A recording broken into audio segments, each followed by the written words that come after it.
Alright, so I want to give you a little tour of what we've been doing with the garden. This here is the side pasture. It goes all the way from the road to those trees back there. My goal is to make the garden space all the way from where these beds are now to the end of the chicken fence, which is roughly a 1/15 of an acre.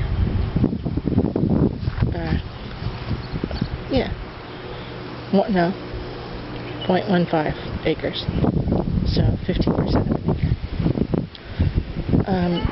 acre. Since it's all pasture, it's a little bit hard to get going. The only thing that's in here is clover, dandelions, some of that nasty grass, whatever it is, fescue, and asters. The asters are nice because in the fall they're the only flower out for the bees. Right there, that part of the field is the septic, so it really needs to be left. I'm planting wildflower mixes there, and eventually I'd like to have it all in flowers with some bees in there, but that's down the road. I wouldn't mind having 4 top bar hives right there.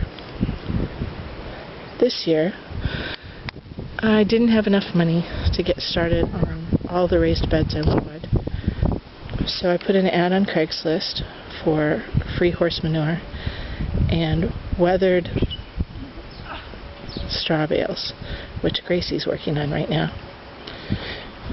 We've been saving cardboard. So this is potatoes.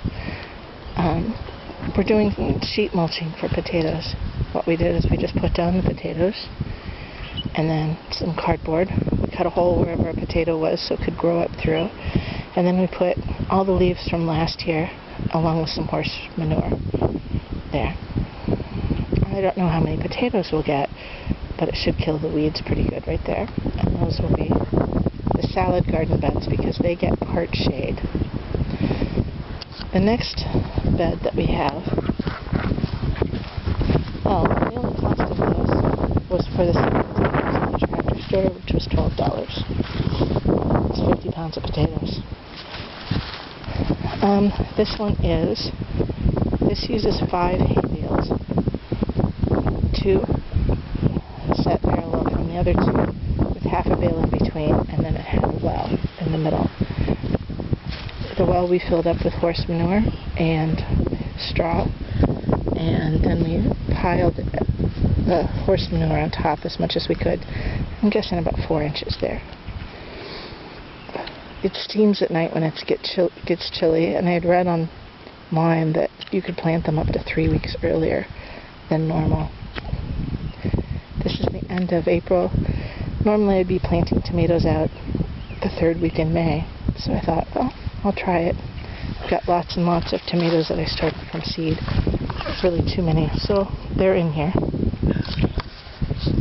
I've got some of them protected with little black paper cups, but a lot of them blew off last night, so we'll see how that goes.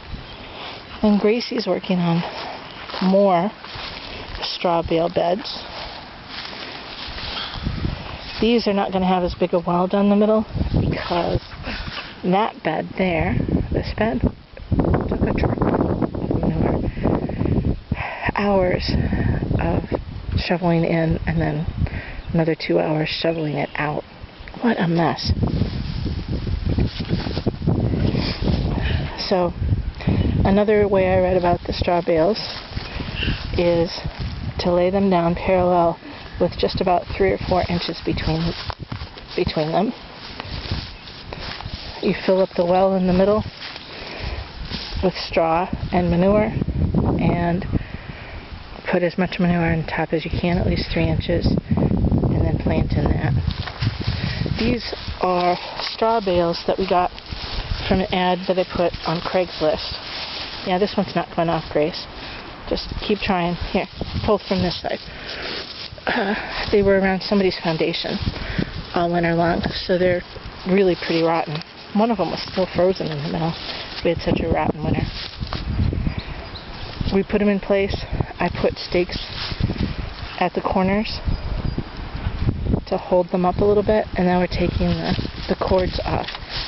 I'm taking the cords off because I read that sometimes the cords have rodenticide poison on them, and I don't want that in the garden. So we're taking those off. And Gracie's doing a great job now pulling off the cords, even though some of them are really stuck in there. There, Grace said, help. There, what a good job she's doing. So we'll go tomorrow. If the weather's nice, we'll pick up another truck full of manure from a guy on Craigslist that said he had free manure.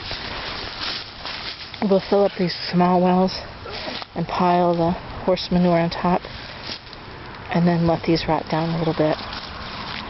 And these will be squash and melons over here. If you want to take a little walk with me, we'll see the other straw bale bed that we've got going. Over here I have what I want the perennial beds to be. Sorry, it's my half-finished cob chicken house. These are the perennial beds. These are nice wooden raised beds that my daughter's helping me build.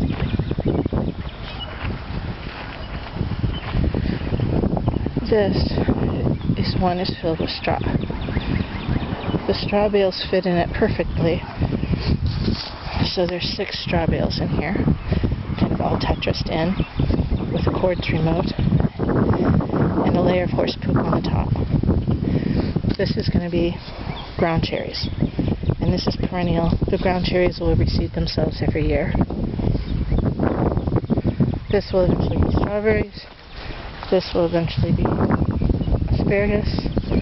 This will be rhubarb. This is going to be perennial greens like lovage. These are perennial herbs. And I've already got the raspberries planted here.